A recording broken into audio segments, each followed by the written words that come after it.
श्रीमद् भगवत गीता सिर्फ एक धर्म के लिए नहीं है, बल्कि इसे धरती के हर इंसान को पढ़ना और समझना चाहिए ताकि वह अपनी जिंदगी में सुख, शांति और सफलता को प्राप्त कर सके।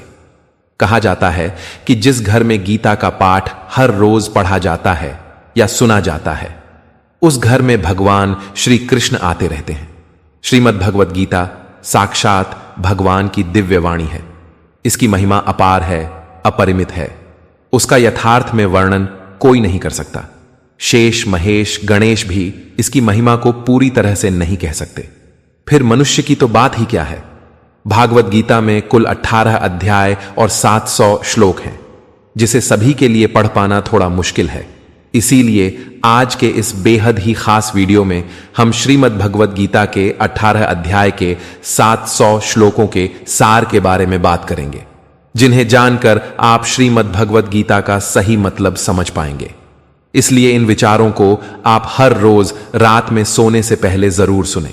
तो चलिए जानते हैं भागवत गीता के 700 श्लोकों के सार के बारे में। भगवान श्री कृष्ण कहते हैं कि हे अर्जुन, मैं सभी प्राणियों के हृदय में स्थित सबका आत्मा हूं। संपूर्ण प्राणियों का आदि, मध्य और अंत भी मैं ही हूं। मैं सूर्य हूं। मैं वेदों में सामवेद हूं। देवों में इंद्र हूं। इंद्रियों में मन हूं। मैं ब्रह्मा हूं। मैं विष्णु हूं। मैं महेश हूं। जलाशयों में मैं समुद्र हूं। पर्वतों में मैं हिमालय हूं। इस संपूर्ण संसार में तुम जो कुछ भी देख पाते हो, सब मैं ही हूं। कोई आदमी चाहे लाख चीजें जान ले, चाहे वह पूरे जगत को जान ले, लेकिन अगर वह स्वयं को नहीं जानता तो वह अज्ञानी है। अगर कोई आपको ठुकरा दे तो बुरा मत मानना, क्योंकि वे वास्तव में आपकी कीमत नहीं जानते। जो रिश्ता हमें रुला दे, उससे गहरा कोई रिश्ता नहीं, और जो रिश्ता हमें रोता हुआ छोड़ दे, उससे कमजोर कोई रिश्ता नहीं। हमेशा शांत रहें। इससे आप अपने जीवन में खुद को बहुत मजबूत पाएंगे, क्योंकि लोहा ठंडा होने पर ही मजबूत होता है, पर गर्म होने पर तो उसे किसी भी आकार में ढाला जा सकता है। किसी विपत्ति के समय आपको यह 7 गुण बचाएंगे: आपका ज्ञान, आपकी विनम्रता, आपकी बुद्धि, आपके भीतर का साहस, आपके अच्छे कर्म, सच बोलने की आदत और ईश्वर में विश्वास। आत्मा हमेशा जानती है कि सही क्या है और गलत क्या है, लेकिन मनुष्य के सामने चुनौती तो मन को समझने की होती है। मुश्किल समय में व्यक्ति अकेला हो जाता है, लेकिन मुश्किलों की वजह से वही व्यक्ति मजबूत हो जाता है। जो आपको सम्मान दे, उसी को सम्मान दीजिए। हैसियत देखकर सर झुकाना कायरता का लक्षण है। हे अर्जुन, जो न कभी हर्षित होता है, न किसी से द्वेष करता है, न शोक करता है, न कामना करता है, जो शुभ और अशुभ संपूर्ण कर्मों का त्यागी है, वह ज्ञानी मनुष्य मुझको अति प्रिय है। मुझे पाने के 3 तरीके हैं: ध्यान योग, ज्ञान योग और कर्म योग, और इन सब में कर्म योग सबसे प्रधान है। किसी पर विश्वास करना हो तो उनकी बातों पर नहीं, उनकी हरकतों पर ध्यान दो। गुस्से के वक्त थोड़ा रुक जाने से और गलती के वक्त थोड़ा झुक जाने से जिंदगी और भी आसान हो जाती है। भगवान श्री कृष्ण कहते हैं, जो मनुष्य मुझे जान लेता है, वह जन्म मरण के बंधनों से मुक्त हो जाता है। जो मनुष्य भगवत गीता को पढ़कर उस पर अमल करता है, उसके सारे दुष्कर्म का प्रभाव समाप्त हो जाता है। जो भाग्य में है वह भाग कर आएगा, और जो भाग्य में नहीं है वह आकर भी भाग जाएगा। जैसे हवा के झोंके नाव को भटका देते हैं, वैसे ही मनुष्य की इच्छाएं बुद्धि को भटका देती हैं। एक समझदार व्यक्ति वही है जो दूसरों को देखकर उनकी विशेषताओं से सीखता है, उनसे तुलना और ईर्ष्या नहीं करता। शस्त्र केवल शरीर को घायल कर देते हैं, किंतु शब्द आत्मा को भी घायल कर देते हैं। जो मनुष्य अपने को परमात्मा से अलग नहीं समझता है और ना ही शरीर से अपना कोई संबंध मानता है, वह सदा के लिए जन्म मरण से मुक्ति पा लेता है। जो व्यक्ति आध्यात्मिक जागरूकता के शिखर तक पहुंच चुके हैं, उनका मार्ग है निस्वार्थ कर्म, और जो भगवान के साथ संयोजित हो चुके हैं, उनका मार्ग स्थिरता और शांति है। मानव कल्याण ही भगवत गीता का प्रमुख उद्देश्य है। इसलिए मनुष्य को अपने कर्तव्यों का पालन करते समय मानव कल्याण को प्राथमिकता देना चाहिए। श्री कृष्ण कहते हैं, जो तुम्हारा साथ देता है तुम उसका साथ दो, जो तुम्हें धोखा देता है तुम उसे त्याग दो। जिस जगह आपका सम्मान नहीं हो, वहां पर कभी जाना नहीं चाहिए, वरना लोग आपको कमजोर और बेवकूफ समझेंगे। जहां बारिश ना हो वहां फसल खराब हो जाती है, और जहां संस्कार ना हो वहां नस्ल भी खराब हो जाती है। जो लोग यह कहते हैं मेरे पास वक्त नहीं है, असल में उनके खास रिश्तों की गिनती में आपका नाम ही नहीं है। हे अर्जुन, वह जो वास्तविकता में मेरे उत्कृष्ट जन्म और गतिविधियों को समझता है, वह शरीर त्यागने के बाद पुनः जन्म नहीं लेता और मेरे परम धाम को प्राप्त होता है। वह व्यक्ति जो सभी इच्छाएं त्याग देता है और मैं और मेरा की लालसा और भावनाओं से मुक्त हो जाता है, उसे अपार शांति की प्राप्ति होती है। जिस मनुष्य के अंदर ज्ञान की कमी और ईश्वर में श्रद्धा नहीं होती, वह मनुष्य जीवन में कभी भी आनंद और सफलता को प्राप्त नहीं कर पाता है। ईश्वर ने हमें जो कुछ भी दिया है वही हमारे लिए पर्याप्त है, और यही एक अटल सत्य भी है। संयम, सदाचार, स्नेह एवं सेवा, यह गुण सत्संग के बिना नहीं आते हैं। ईश्वर से किए गए प्रार्थना से इंसान की परिस्थिति या तकदीर बदले या ना बदले, पर उस प्रार्थना से इंसान के चरित्र में जरूर बदलाव आता है। बात इतनी मधुर रखो कि कभी वापस भी लेनी पड़े तो आपको कड़वी ना लगे। खुद में थोड़ा स्वाभिमान होना जरूरी है, वरना लोग आपको वहां भी दबाने की कोशिश करेंगे जहां आपका अधिकार है। कोई एक महापुरुष ही आत्मा को आश्चर्य की भांति देखता है, वैसा ही दूसरा कोई महापुरुष ही इसके तत्व का आश्चर्य की भांति वर्णन करता है, तथा दूसरा कोई अधिकारी पुरुष ही इसे आश्चर्य की भांति सुनता है, और कोई कोई तो सुनकर भी इसको नहीं जानता है। श्री कृष्ण कहते हैं, दुख सुख को समान समझने वाले जिस धीर पुरुष को यह इंद्रिय और विषयों के सहयोग व्याकुल नहीं करते, वह मोक्ष के योग्य होता है। जब तक तुम अपने आप से नहीं हार जाओ, तब तक दुनिया की कोई ताकत तुम्हें हरा नहीं सकती। कमजोर तुम नहीं, तुम्हारा वक्त है, और वक्त सबका बदलता है। तुम बस अपना कर्म करते जाओ। जिसने कभी संकट नहीं देखा, उसे अपनी ताकत का कभी एहसास नहीं होगा। जो दूसरों की तकलीफों को समझते हैं, जिनमें दया है, जो दिल से अच्छे हैं, उन्हें दोबारा जन्म नहीं लेना पड़ता। किसी को कुछ देकर घमंड मत कर, क्या पता तू दे रहा है या पिछले जन्म का कर्ज चुका रहा है। घमंडी मनुष्य का वंश, वैभव और प्रतिष्ठा तीनों ही चले जाते हैं। विश्वास ना हो तो रावण, कौरव और कंस को देख लो। चुप रहने से बड़ा कोई जवाब नहीं, और माफ कर देने से बड़ी कोई सजा नहीं। जिस मनुष्य के पास सब्र की ताकत है, उस मनुष्य की ताकत का कोई मुकाबला नहीं कर सकता। हमारी व्यर्थ की चिंता और मन का भय एक ऐसा रोग होता है जिससे हमारी आत्मीय शक्ति बिखर जाती है। मनुष्य को जीवन की चुनौतियों से भागना नहीं चाहिए, और ना ही भाग्य और ईश्वर की इच्छा जैसे बहानों का प्रयोग करना चाहिए। यज्ञ से बचे हुए अन्न को खाने वाले श्रेष्ठ पुरुष सब पापों से मुक्त हो जाते हैं, और जो पापी लोग अपना शरीर पोषण करने के लिए ही अन्न पकाते हैं, वे तो पाप को ही खाते हैं। अर्थात जो लोग ईश्वर को याद किए बिना अपने जिंदा रहने में ही लगे रहते हैं, उन्हें चोर समझना चाहिए। केवल ज्ञान ही एक ऐसा अक्षय तत्व है जो कहीं भी, किसी भी अवस्था में और किसी भी काल में मनुष्य का साथ नहीं छोड़ता। धरती पर जिस प्रकार मौसम में बदलाव आता है, उसी प्रकार जीवन में भी सुख दुख आता जाता रहता है। युद्ध हो या जीवन सफलता केवल 3 शस्त्रों से प्राप्त होती है: धर्म, धैर्य और साहस। कोई भी मनुष्य जन्म से नहीं, बल्कि अपने कर्मों से महान बनता है। कुछ पाना है तो खुद पर भरोसा कीजिए, क्योंकि सहारे कितने भी सच्चे और अच्छे हों, साथ छोड़ ही जाते हैं। मित्र गरीब है या अमीर, यह मायने नहीं रखता, बल्कि वह आपके बुरे समय में आपका साथ कितना देता है, यह मायने रखता है। धर्म चाहे जो भी हो, अच्छे इंसान बनो। हिसाब हमारे कर्म का होगा, धर्म का नहीं। खुशी के लिए काम करोगे तो खुशी नहीं मिलेगी, लेकिन खुश होकर काम करोगे तो खुशी जरूर मिलेगी। जब आप दूसरों के लिए अच्छा चाहते हैं तो वही अच्छी चीजें आपके जीवन में वापस आती हैं। यही प्रकृति का नियम है। आपका मूल्य इससे तय नहीं होता कि आप क्या हैं, यह इससे तय होता है कि आप खुद को क्या बनाने की क्षमता रखते हैं। हंसता हुआ मन और हंसता हुआ चेहरा, यही सच्ची संपत्ति है। जितना इंतजार वह आपसे करवा रहा है, समय आने पर वह इतना देगा कि संभाल भी नहीं पाओगे। कोई आपका साथ ना दे तो निराश मत होना, क्योंकि परमात्मा से बड़ा हमसफर कोई नहीं होता। खुशी आजादी पर निर्भर होती है, और आजादी इस बात पर निर्भर होती है कि आप कितने साहसी हैं।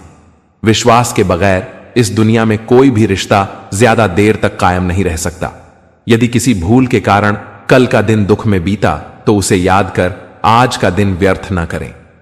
बहुत से ऐसे लोग हैं जो कर्म करते हुए ही परम सिद्धि को प्राप्त हुए थे। जनक आदि ज्ञानी जन भी आसक्ति रहित कर्म द्वारा ही परम सिद्धि को प्राप्त हुए थे।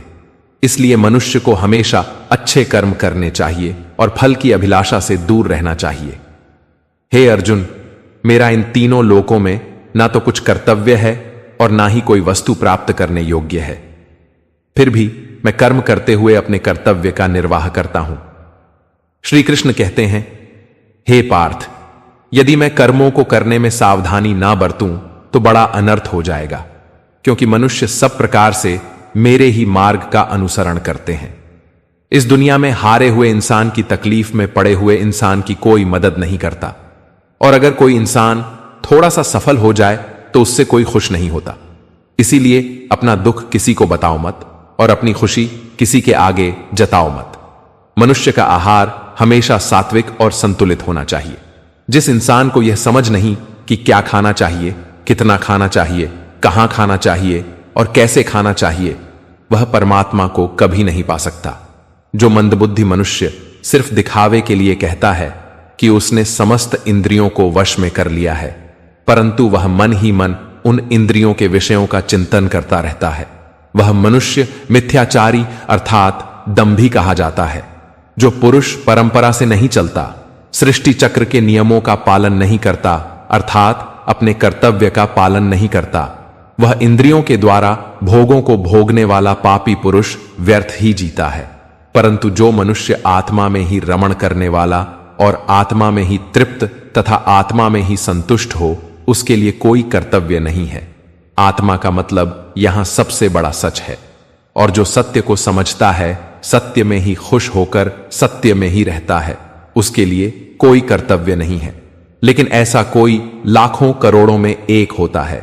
उस महापुरुष का इस विश्व में ना तो कर्म करने से कोई प्रयोजन रहता है और ना कर्मों के ना करने से ही कोई प्रयोजन रहता है, तथा संपूर्ण प्राणियों में भी इसका स्वार्थ से कोई संबंध नहीं रहता। कहने का सीधा मतलब है जिसे परमात्मा मिल चुका है। श्रीमद् भागवत गीता में श्री कृष्ण कहते हैं, असली शक्ति केवल बाहरी विजय में नहीं बल्कि भीतर की स्थिरता में है। जब परिस्थितियां विपरीत हों और सब कुछ अस्थिर लगे, तब भी यदि तुम्हारा मन शांत और अडिग है तो समझो कि तुम्हारे पास वास्तविक शक्ति है। बाहरी परिस्थितियां केवल अस्थायी हैं, लेकिन आंतरिक संतुलन तुम्हें अडिग रखता है। मनुष्य का सबसे बड़ा शत्रु उसका खुद का अहंकार और लालसा है। यह दोनों धीरे धीरे आत्मा को कमजोर कर देते हैं। लेकिन जब तुम स्वयं को नियंत्रित करना सीखते हो, अपने मन को संयमित करते हो और लालसा और अहंकार से मुक्त हो जाते हो, तब तुम्हारा जीवन सरल, सुंदर और सशक्त बन जाता है। सच्चा प्रेम केवल पाने का नाम नहीं है, यह देने का नाम है।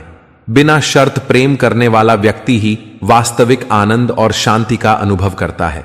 प्रेम में स्वार्थ नहीं, केवल सेवा और समर्पण होना चाहिए। यही शक्ति है जो रिश्तों को समय और परिस्थिति से परे अटूट बनाती है।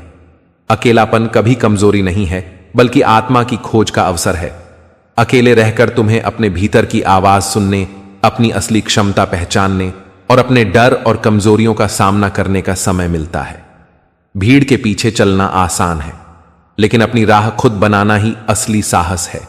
श्री कृष्ण कहते हैं, देते हैं, हर असफलता जीवन का शिक्षक है। जो व्यक्ति अपनी गलतियों और असफलताओं से सीख लेता है, वही भविष्य में स्थायी सफलता हासिल करता है। असफलता का डर छोड़ दो, क्योंकि वही तुम्हें भीतर से मजबूत बनाने और असली जीत के लिए तैयार करने वाली है।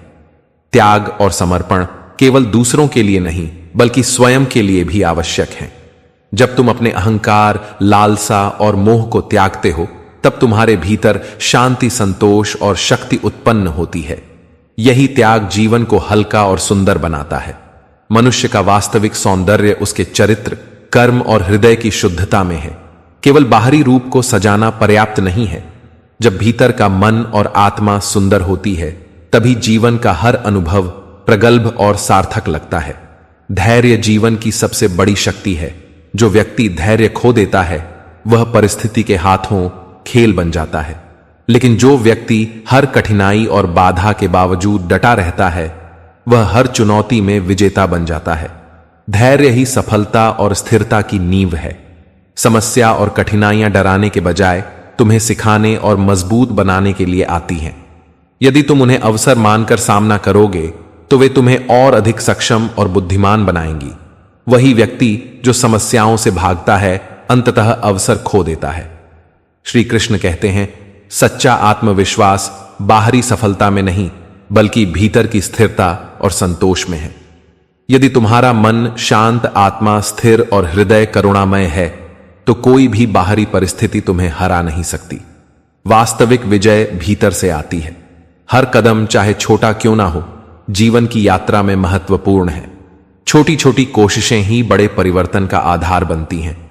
यदि तुम निरंतर प्रयास करते रहो तो एक दिन तुम्हें पीछे मुड़कर देखने की आवश्यकता नहीं पड़ेगी। मौन की शक्ति को समझो। कभी कभी चुप रहना सही समय पर बोलने से अधिक प्रभावी होता है। मौन में गहरी सोच, समझ और शक्ति छिपी होती है। जब तुम शांत रहते हो तब तुम्हारे कर्म और शब्दों की प्रभावशीलता और बढ़ जाती है। संतोष और आभार ही वास्तविक खुशी और शांति का मूल है। यदि तुम केवल बाहरी वस्तुओं में खुशियां ढूंढते हो तो उनका खोना दुखदाई होगा। आभार और संतोष से भरा मन हमेशा स्थिर, हल्का और प्रसन्न रहता है। अपनी गलतियों और विफलताओं को स्वीकार करना ही आत्म सुधार और विकास की नींव है। जब तक तुम स्वयं की कमियों को नहीं देखोगे और उन्हें सुधारने का प्रयास नहीं करोगे, तब तक तुम्हारा विकास अधूरा रहेगा। श्री कृष्ण कहते हैं, हर अनुभव चाहे सुखद हो या दुखद, तुम्हें जीवन का पाठ पढ़ाने के लिए आता है। जो व्यक्ति हर अनुभव को स्वीकार करता है वही बुद्धिमान बनता है। अनुभव केवल जीवन की किताब का पन्ना नहीं बल्कि वह शिक्षक है जो हमेशा तुम्हारे साथ है। सच्चा साहस केवल लड़ाई में नहीं बल्कि भीतर के डर और कमजोरियों का सामना करने में है। जब तुम अपने भीतर की असली शक्ति को पहचानते हो और उसका सामना करते हो, तब तुम्हारा जीवन स्वतंत्र और सशक्त बन जाता है। जीवन का असली उद्देश्य केवल प्राप्त करना नहीं बल्कि अपने भीतर अच्छाई, प्रेम और करुणा उत्पन्न करना है। जब तुम खुद को सशक्त और सजग बनाते हो तब तुम्हारा जीवन दूसरों के लिए प्रेरणा बन जाता है और असली मूल्य प्राप्त करता है। कभी कभी जीवन तुम्हारे लिए उस दरवाजे की तरह होता है जो खुलता नहीं दिखता, पर याद रखो, हर दरवाजा जो बाहरी दुनिया में बंद लगता है वह भीतर से तुम्हारी हिम्मत और विश्वास की परीक्षा ले रहा होता है। तो वह व्यक्ति भीतर से साहसी होता है। वही बंद दरवाजों के पार जाकर नई दुनिया देखता है। डर, असफलता, निराशा, यह सब केवल संकेत हैं कि तुम अभी अपनी शक्ति पहचानने वाले हो। मनुष्य की असली लड़ाई हमेशा बाहर की दुनिया से नहीं होती बल्कि अपने भीतर के अव्यवस्थित विचारों, अपने अहंकार और अपने डर से होती है। जब तुम अपने मन को शांत करते हो और अपने भीतर की आवाज सुनते हो, तभी तुम्हें समझ में आता है कि असली विजय केवल बाहरी जीत से नहीं बल्कि अपने आप को जीतने से मिलती है। कभी अपने दुख को दूसरों की अपेक्षाओं के अनुसार न तोलो। तुम्हारा दर्द केवल तुम्हारा है और उसे केवल तुम ही समझ सकते हो। दूसरों के समझने की कोशिश में अपना समय मत गवाओ। तुम्हारा अनुभव, तुम्हारी पीड़ा और तुम्हारा मौन, यही तुम्हारे असली शिक्षक हैं। श्री कृष्ण कहते हैं, खुद को पहचानो और अपनी अनोखी पहचान पर गर्व करो।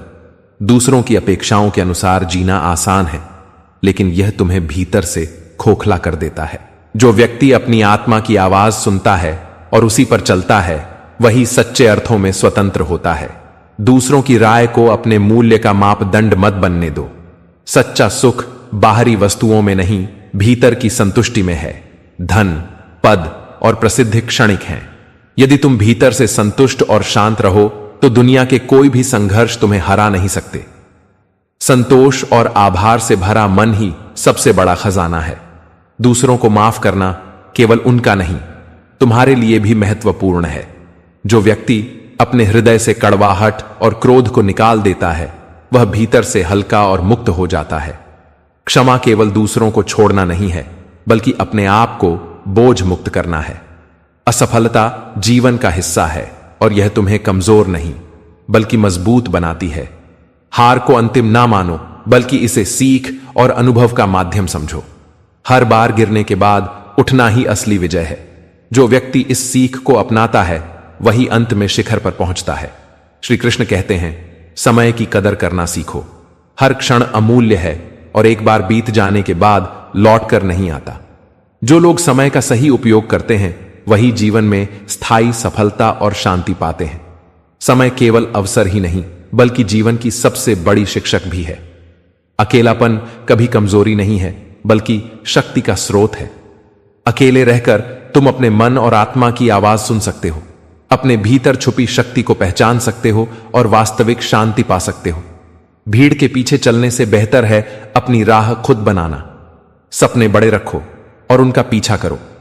सपनों का असली मूल्य तभी समझ में आता है जब उन्हें कर्म में बदला जाए।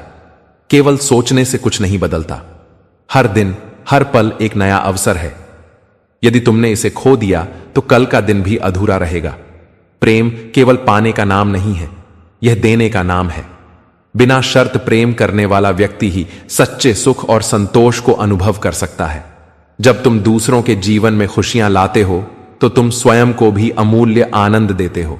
श्री कृष्ण कहते हैं, देखे हैं, मौन की ताकत को समझो। कभी कभी चुप रहना सही समय पर बोलने से अधिक प्रभावशाली होता है। मौन में एक ऐसी शक्ति होती है जो शोर से कहीं अधिक गहरी और स्थायी होती है। कभी अपने अतीत को बोझ मत बनने दो। गलतियों और विफलताओं को अनुभव समझो। वही अनुभव तुम्हें मजबूत बनाते हैं और भविष्य के लिए दिशा दिखाते हैं।